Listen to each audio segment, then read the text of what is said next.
Bonjour et bienvenue dans ce premier module traitant du rappel sur les salaires et la lecture du bulletin des salaires en Côte d'Ivoire.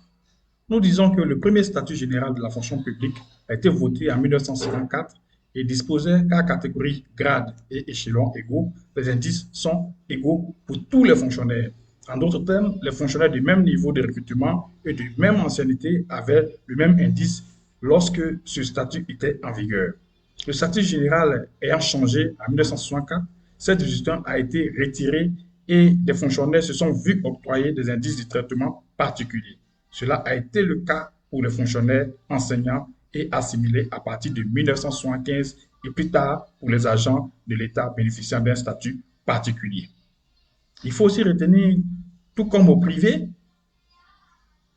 le salaire de base n'est pas le seul élément qui constitue le salaire ou traitement du fonctionnaire.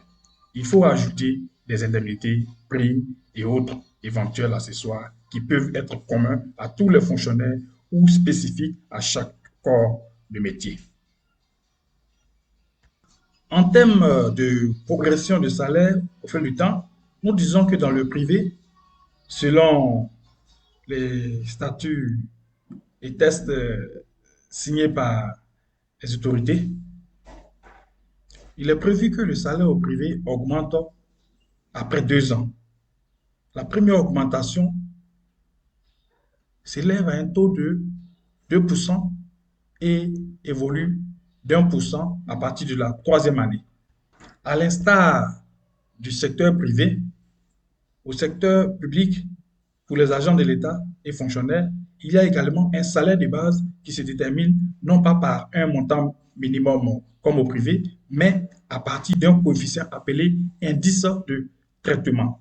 Chaque point d'indice vaut 233,457 francs CFA. Ainsi, il faut multiplier le point d'indice d'un fonctionnaire par 233,457 francs pour déterminer le salaire de base appelé solde indiciaire de base.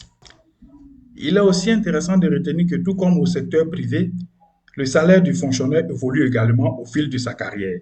Mais à la différence du secteur privé, il évolue tous les 2 ans jusqu'à un maximum de 24 ans de service. Chers apprenants, voici de façon succincte les importants rappels qu'il faut retenir dans ce premier module.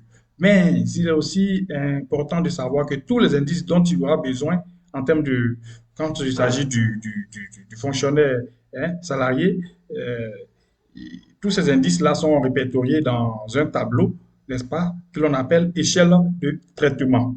Et ce tableau, vous pourrez l'avoir, n'est-ce pas, dans les supports didactiques associés à ce module.